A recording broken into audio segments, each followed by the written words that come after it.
Ini penjualan ikan paya, masakan tradisional Aceh Besar. Ada kikil, ada sop pulam, Kari kambing. ada kari kambing.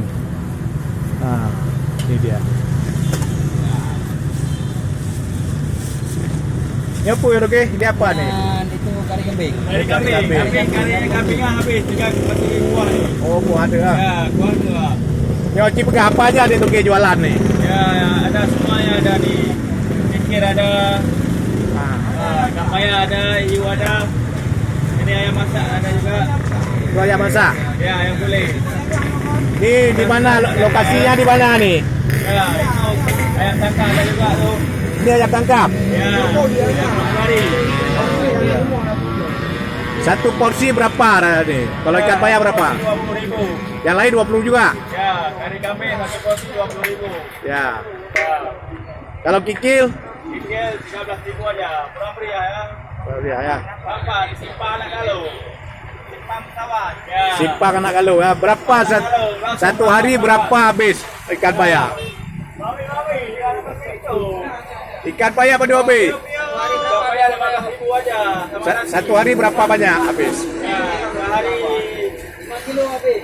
2 kilo, kadang-kadang 10 kilo, tergantung harinya Pak. Oh gitu ya. 10 kilo, Kalau kikil, kalau kecil 3 kilo. oh banyak ya. Berarti berapa omset satu hari ini? 10 juta. Besar kali kok. Ya lah. Oh beres apa ini aku coba tahu deh.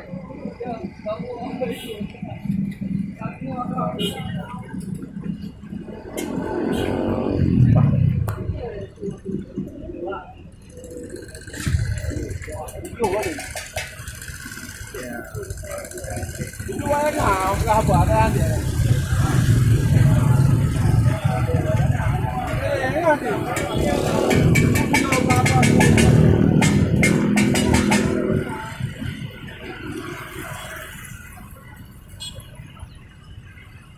Di Simpang Anak Galung nih.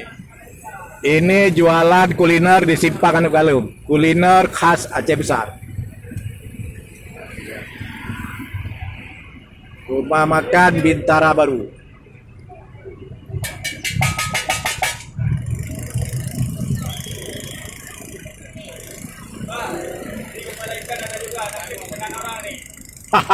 Asyik kalau kepala ikan. Kilo boleh. Berapa satu porsi? Berapa satu porsi? Ini apa dia porsi oke? Yo, 25. Oh 25 kepala ikan. Nah ini dia, ini kikil. Kita jualan di sini. Kikil. Ini kepala ikan. Nyonya pun oke? Itu Kari kambing. sup. Ini sup kambing. Kambing. Untuk kami itu.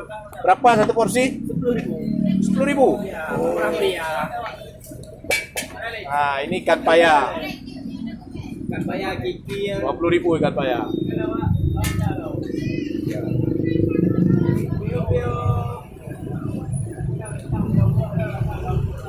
Nah ini kari kambing lagi dimasak lagi ini. Ini apakah butuh umblau doang? Yang aneh, di kambing ni aku je. Hai, ini aku ganteng dah lagu.